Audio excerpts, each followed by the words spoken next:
બાપુ જાવું જાવું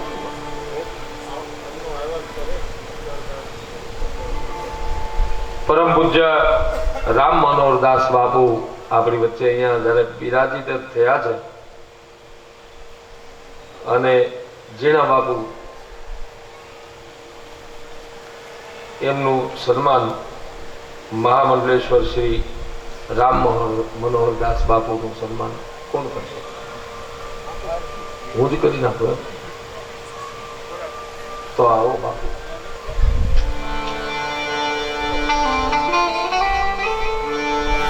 તમે કરો ને બાપુ. હાર્દિક બાપુ આપ જ સન્માન કરો.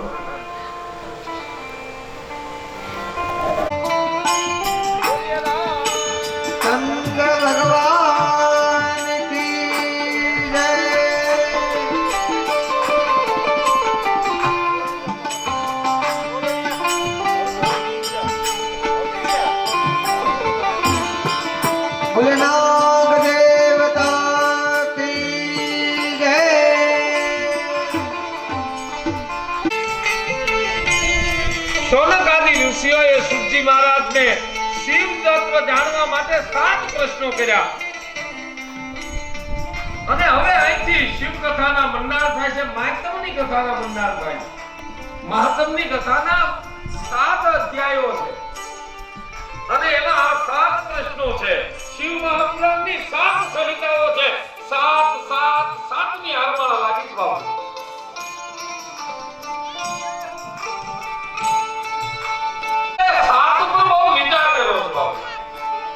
કે આ 7 કથાઓમાં કયા કરું છું. યુનાનમાં એક મહાપુરુષ થયા જેનું નામ હતું ખલીલ જીબ્રાન. અદ્ભુત વ્યક્તિત્વ ખલીલ જીબ્રાનનું. બહુમુખી પ્રતિભા હતી ખલીલ જીબ્રાનની. પોતે કવિ, ચિત્રકાર, સારા એવા વક્તા, એક સાથે બધું જ ભેળું થયેલું ખલીલ જીબ્રાન. ભાષાવિદ માણસ અને અવારનવાર પત્રકારો એની મુલાકાત લેતા. એમાં એક વખત એક પત્ર ઇન્દ્ર ભારતી બાપુ એ પણ અહીંયા આવે અને એનું પણ આપણે સન્માન કરીએ. પધારો બાપુ. બોલે હનુમાનજી મહારાજ કી જય. પ્રસિદ્ધ થતું એમાં આ આખો લેખ હતો. એટલે ખલીલ જીબ્રાન ને પ્રશ્ન પૂછે છે. એમાંનો એક પ્રશ્ન એવો કે આટલા બધા જગતમાં શબ્દો છે, હવે શબ્દકોશ લો તો લાખોની સંખ્યામાં શબ્દો છે, તો એ લાખો શબ્દોમાંથી તમારે પસંદ કરવા હોય તો તમે કેટલા શબ્દો પસંદ કરો? આવો અઘરો પ્રશ્ન પૂછો કે એટલા બધા શબ્દો છે શબ્દકોશમાં, તો એમાંથી તમે પસંદ કેટલા કરો? તો ખલીલ જીબ્રાન કહે હું 7 પ્રશ્નો 7 શબ્દો વર્ડ્સ પસંદ કરું. મારે આપને એ 7 નો આંકડો આવ્યો ને એટલે આ કેવું છે અને મને ગમે છે એટલે કથાઓમાં કહ્યા કરું છું આ વાત. ખલીલ જીબ્રાનને પૂછ્યું પેલા પત્રકારે, તો તમે હવે કહો તમને પહેલો શબ્દ કયો ગમે? પહેલું શું ગમે આ આખી જગતમાં, આખી આલમમાં? ખલીલ જીબ્રાન કહે મને ઈશ્વર ગમે. એને તો ઇંગ્લિશમાં બીજી ભાષામાં જે કીધું હોય એનો તર્જુમો હતો, એનો અનુવાદ હતો. મને ઈશ્વર ગમે પહેલું. બીજું મને આ જીવ ગમે. જીવ માત્ર જગતમાં જેટલા છે ખલીલ જીબ્રાન કહે મને આ જીવ માત્ર ગમે. પહેલા મને પરમાત્મા ગમે, ઈશ્વર ગમે. બીજું મને જીવ ગમે. ત્રીજું કયું? ત્રીજો શબ્દ કયો ગમે? તો કે મને નિસ્વાર્થ પ્રેમ ગમે, જેમાં સ્વાર્થ ન હોય. જગત તો સ્વાર્થી છે પણ એમાં ઘણા નિસ્વાર્થ પ્રેમ કરતા હોય. આ જે બેઠા છે સંતો, પરમ પૂજ્ય રામ મનોહર બાપુ, ભૈરવ બાપુ, અમારે કિરિયા પેલા વાળા બાપુ, આ બધાને કોઈ હવારત નથી આપણી પાસે. શું સ્વાર્થ ભાઈ? મસ્તીમાં જીવવા વાળા સંતો છે બધા, જેને કોઈ સ્વાર્થ જ નથી અને છતાંય મને ને તમને પ્રેમ કરે, મને ને તમને ભાવ આપે. બાળક જેવું જીવન હોય ને ત્યાં ત્રિવેદી સાગ્યા. રશ્મિકાંત ત્રિવેદી શું નામ? એ હમણાં બુદ્ધિ બેઠા હતા હારો. એ એમ કહેતા સંતોનો સ્વભાવ એવો હોય જે બાળક જેવા હોય. બિલકુલ સાચી વાત. જે સાવ નિર્દોષ બાળક જેવો હોય. બાળકને કાંઈ નહીં, ચોકલેટ આપો તોય ઠીક છે ને એને પડી જાય તોય પાછો રોવા મને, વળી ક્યારે રાજી થાય ક્યારે, એવું બાળક જેવું સંતોનું હોય કે જેનામાં નિસ્વાર્થ પ્રેમ હોય. ખલીલ જીબ્રાન કહે મને એવો નિસ્વાર્થ પ્રેમ ગમે. ચોથી વાત કરી છે મને સમગ્ર જગતની સુંદરતા ગમે. પાંચમી વાત, ખલીલ જીબ્રાન કવિ હતો ને એટલે એ સુંદરતા લાવે. પાંચમી વાત, મને આ ધરતી આ પૃથ્વી ગમે. છઠ્ઠી વાત એ કહે છે પેલા પત્રકાર મહોદયને કે મને કોઈ જો વધારે ગમતું હોય તો મને તું ગમે. અને પેલો ચોથો પત્રકાર કે હવે આ સાતમો શબ્દ કયો કહે છે? એટલે કહે છે સાતમો શબ્દ કયો? પહેલો તો ઈશ્વર, બીજો જીવ, ત્રીજો નિસ્વાર્થ પ્રેમ, ચોથી સમગ્ર જગતની સુંદરતા, પાંચમી આ પૃથ્વી, છઠ્ઠો તું અને ખલીલ જીબ્રાન કહે સાતમો હું. આપણને આપણે જ ન ગમ્યો તો પછી બીજે ક્યાંથી કાક ગમવાના? હું એટલે અહંકારમાં હું નહીં. અસે અભિમાન જાય જન ભોરે, મેં સેવક રઘુપતિ પતિ તોરે, એ વાળો હું. હું પરમાત્માનો છું એવો ભાવ જે જાગે ઈ હુંની વાત છે.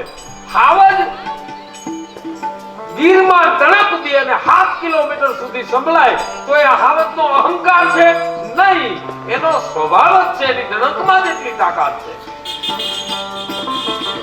એમાં એ કઈ અભિમાન કરે એવું નથી કે હાવજ બોલે અને એટલે સુધી સંભળાય એનું અભિમાન નહીં, એનો સહજ સ્વભાવ છે આ બોલવાનો. એમ સંતો એમ કહે હું પરમાત્માનો સેવક છું, ઈ એનો સહજ સ્વભાવ, ઈ હુંકાર છે, એનું સ્વાભિમાન છે, અભિમાન નથી. તો પહેલા ઈશ્વર અને છેલ્લો શબ્દ કીધો છે હું. તો આ શિવ મહાપુરાણ હું થી લઈ અને ઈશ્વર સુધી પહોંચવાની એક સીડી છે. એમાં ધીમે ધીમે ધીમે પહેલા આપણાથી આવશે, પછી તમારાથી આવશે, પછી આ પૃથ્વીને પ્રેમ કરવો પડશે, પછી પૃથ્વીમાં રહેલી સમગ્ર સુંદરતાને જોવી પડશે, પછી એને પ્રેમ કરવો પડશે, પછી આ જીવ માત્રને પ્રેમ કરવો પડશે. ત્યારે તમે શિવ પાસે પહોંચી શકો.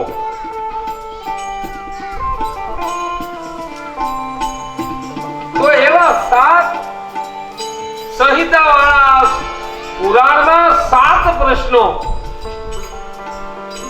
શૌનકે સૂતજી મહારાજને પૂછ્યા છે. એમાંનો પ્રથમ પ્રશ્ન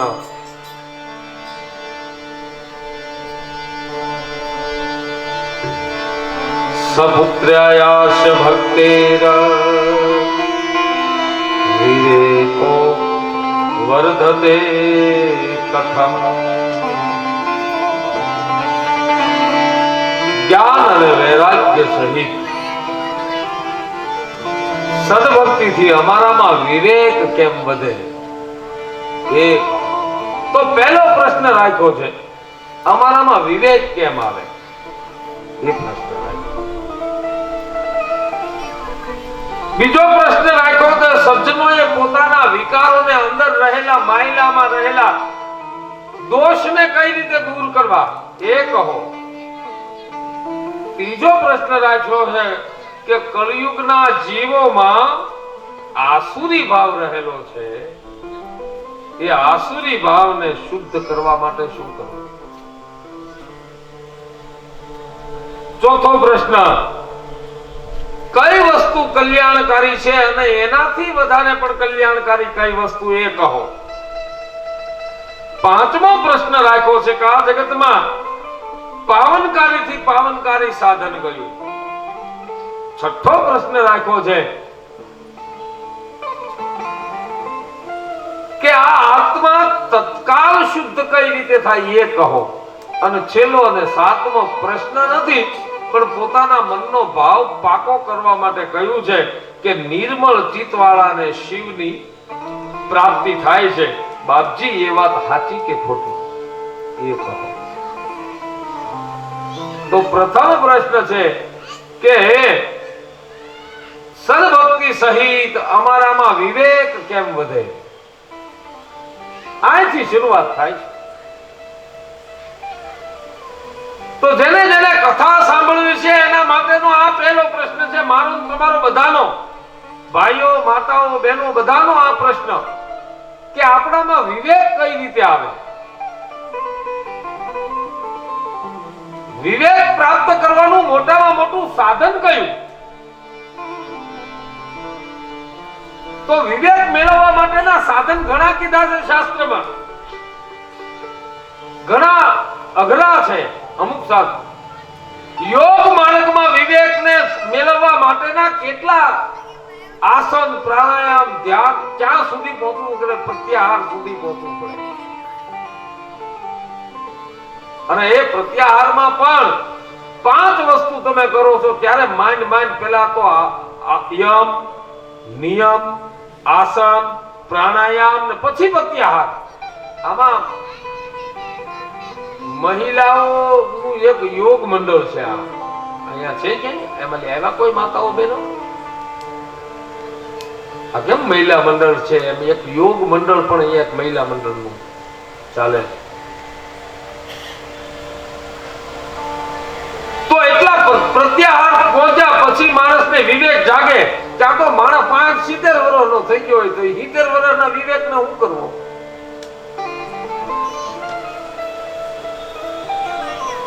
એ 70 વર્ષે જો વિવેક જાગ્યો હોય તો એને કરવો શું? વિવેક તો જાગવો જોઈએ જુવાનીમાં સાહેબ.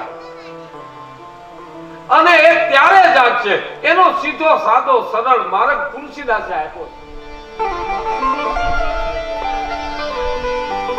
કે એ વિવેક ક્યારે જાગશે? મારા તમારામાં આવશે ક્યારે? કે બિનુ સત્સંગ વિવેક વિનુ સત્સંગ વિવેક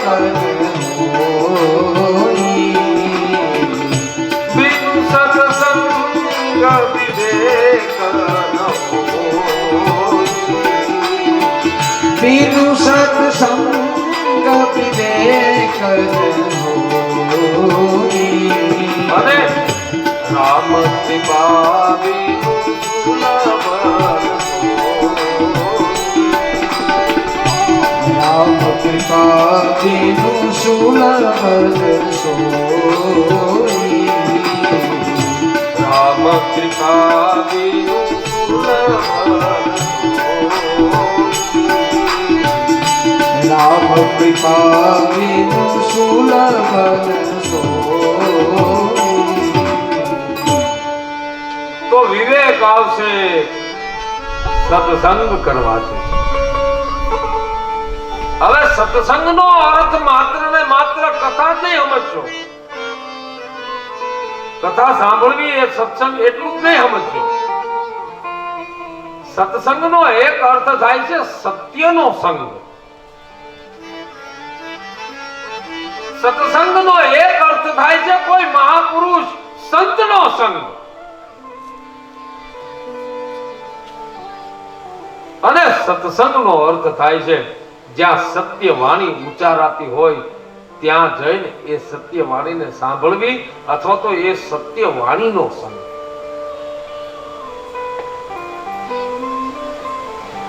એ સત્સંગ છે.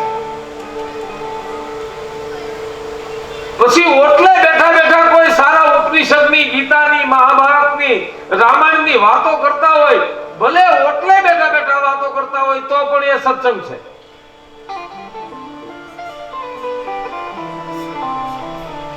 અને આ સત્સંગ જેને નાનપણથી યુવાનીમાં કર્યો હશે અને એ ત્યારે જ શક્ય બનશે જ્યારે પરમાત્માની એની ઉપર કૃપા હોય. કથા સાંભળવામાં પણ પરમાત્માની કૃપા હોય. આપણે બધા બહુ ભાગ્યશાળી છીએ કે કથા સાંભળવાનું આપને મળે છે. નકર અમરેલીમાં તો કેટલા લાખની વસ્તી છે, કથા સાંભળવા ન આવે. અહીંયા આજુબાજુમાં ઘણા રહેતા હશે ને, ઘેરે બેઠા બેઠા પગ ઉપર પગ ચડાવીને શરબત પીતા હશે.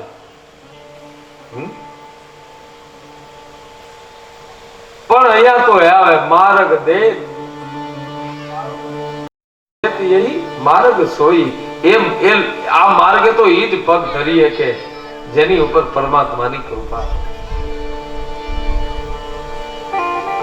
બાકી ગ્રહ કારજ નાના જંજારા તે અતિ દુર્ગમ સહેજ વિશાલા.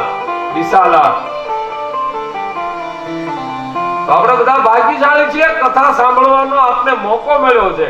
અને એ પણ નાગદેવતાના પુનિત અને પવિત્ર પટાંગણમાં પૂજ્યપાદ રામ મનોહર દાસ બાપુની ઉપસ્થિતિમાં, એની આશીર્વાદક છાયામાં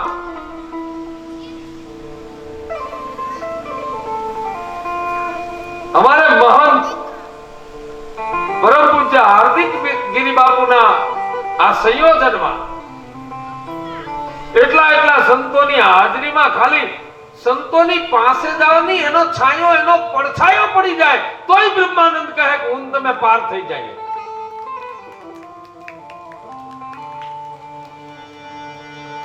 સંતન કી રહિયો छाया में संतनी रहियो, छाया में संतनी रहियो, छाया में संतनी रहियो,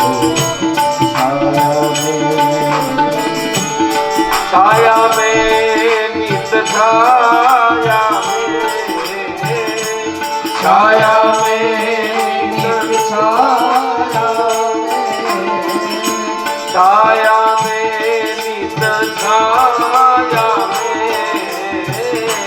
छाया में नित छाया संतन की रहियो, छाया में संतन की रहियो, छाया छायाમાં રહેવાથી શું થાય?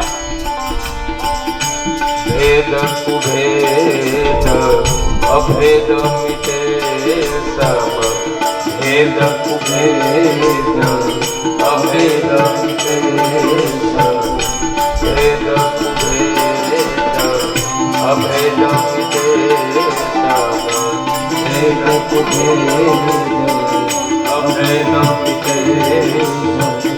अपने और पराया में, अपने और पराया में, अपने और पराया में, अपने और पराया में संतन की रहियो, छाया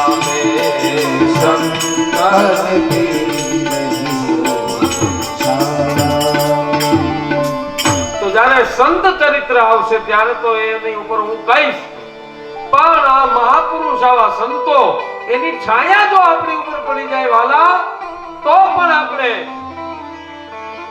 પાવન અને ધન્ય ધન્ય થઈ જઈએ. શિવ મહાપુરાણમાં તો એવું લખ્યું છે, કથા શ્રોતાઓ જે કથા સાંભળવા આવે એના માટે એવું લખ્યું છે કે શિવ કથા સાંભળવા આવનાર શ્રોતાઓની ચરણ રજ, સંતોની નહીં, શ્રોતાઓની ચરણ રજ પણ જો મારીને તમારી ઉપર પડી ગઈ હોય તો ભગવાન મહાદેવ એની ઉપર ખૂબ કૃપા વરસાવે. એક કથા સાંભળવા વાળો એ આમ ચાલ્યો જતો હોય ને એની ચરણ રજ જો મારીને તમારી ઉપર પડી જાય તોય ભગવાન ભોળિયોનાથ રાજી થઈ જતો હોય તો આ તો અહોનિક જેનું નામ લેતા હોય, જય રામ રમા રમનમ સમનમ ભવતાપ ભયાકુલ પાહી ગતમ અવધેશ સુરેશ રમેશ વિભો સંગનાગત માગત પાહી પ્રભો, જે કાયમ એના રામ નામના, કૃષ્ણ નામના, શિવ નામના જે કાયમ જપ કરતા હોય એવો સંતોની ચરણ રજ પડી જાય તો મારો ભોળિયો નાથ ખળેલી ખાંગો કેમ ગિરનાર થઈ ગયો તો એમ ચપટી બહુત મહેર ખજાના કુબેર કા સાહેબ કે માણસ ઉપર મારો ભોળિયો નાથ ઓળ ગોળ થઈ જાય કે એક સંતે એની ઉપર કૃપા કરી ભગવાન શિવજીને એના ભગત બહુ ગમે છે કોઈ ભક્ત હોય ભગવાન મહાદેવનો ભક્ત હોય ત્રિપુરાસુર નામનો એક રાક્ષસ થયો ત્રણ ત્રિપુર વિદ્યુતમાલી અને કમલાક્ષ તારકાસુરના ત્રણે ત્રણ દીકરાઓ અને એ ત્રણે ત્રણ દીકરાઓએ ત્રણ નગર બનાવ્યા ભગવાન મહાદેવના પરમ આરાધક અને વરદાન એવું માંગ્યું ભગવાન શંકર અમને એક જ માણે ભલે મારે હવે દેવતાઓ ઉપર ત્રાહિમામ પોકારી ગયા દેવતાઓ પછી બધા શંકર પાસે ગયા શંકર ભગવાને કીધું હું નહીં મારું શિવ મહાપુરાણમાં કહે છે મયા ભક્ત્ય ન હંત્વા ભગવાન શંકર કહે આ ત્રણે ત્રણ જણા મારા ભક્ત છે એટલે હું હણીશ નહીં એ મારાથી વિમુખ થાય મારું ભજન ન કરે મને આરાધે નહીં પછી જોયું સાહેબ પછી માનો પણ અત્યારે તો મારો ભગત છે એને હું ન માનું એવો જેને ભક્ત ઉપર પ્રેમ છે તો એ ભક્તોમાં પણ ભગવાને તો એમ કીધું છે કે ના હમ વસંતી વૈકુંઠે હું વૈકુંઠમાં નથી વસતો ના યોગી નામ હૃદય હું યોગીઓના હૃદયમાં પણ નથી પણ જ્યાં જ્યાં મારા ભક્તો મારું ગીત અને કીર્તન ને મારા નામનું સ્મરણ કરે છે હું એના હૃદયમાં વસું છું તો પરમાત્મા એ ભક્તોના હૃદયમાં વસે છે તો જે ભક્ત બની અને 9 દિવસ સુધી કથા સાંભળશે પરમાત્માનો આવિર્ભાવ એના હૃદયમાં થઈ જશે તો એવી આ સુંદર મજાની કથા આ ભક્તોની ચરણ જ મારીને તમારી ઉપર પડે તો પણ મને તમને પાવન કરે છે એવી પાવનકારી આ કથા છે એમાં પહેલો પ્રશ્ન રાખ્યો છે કે આમાં વિવેક કઈ રીતે વધે બીજો પ્રશ્ન રાખ્યો સજ્જનો પોતાના વિકારો કઈ રીતે દૂર કરે કથા સાંભળતા સાંભળતા સાંભળતા મને ને તમને આપણા આત્માને સમજાવવામાં આ કથા બહુ મદદ કરે છે ચાહે રામની હોય કૃષ્ણની હોય શિવની હોય કે દેવીની હોય કથા મદદ કરે હો ઘર સભા નહીં કોઈ પણ પ્રકારની સભા નહીં કથા મદદ કરે પરમાત્માની કથા હોવી જોઈએ યા તો રામની હોય શિવની હોય કૃષ્ણની હોય માં ભગવતીની હોય કે કોઈ પણ સંત મહાપુરુષ ભક્તની હોય એ કથા મને તમારા હૃદયને પાવન કરે છે અને આત્માને સમજવામાં એ બહુ મોટું કામ કરે છે આ જીવ પણ સમજાય જીવાત્મા પણ સમજાય અને પરમાત્મા પણ સમજાય આ ત્રણે જુદા જુદા છે સમય આવશે ને યાદ આવશે તો કહીશ તો કથા સાંભળતા સાંભળતા મને તમને આપણા હૃદયમાં જે રહેલા વિકારો છે એ દેખાશે અને એક વખત દેખાશે તો એને સાફ કરવા માટે હું તમે કઈ ને કઈ કોશિશ કરશો અમારા એક સંતો એમ કહેતા હતા કથા છે ને એ અરીસો છે પરમાત્માનું ચરિત્ર છે ને એ તો મારા તમારા માટે અરીસો છે એમાં તમે જોયા કરો તો તમને તમારો ચહેરો દેખાશે કે આપણે રામ જેવા લાગીએ છીએ કે રાવણ જેવા લાગીએ છીએ દેખાશે કે આપણે સીતા જેવા લાગીએ છીએ કે શૂરપંખા જેવા લાગીએ છીએ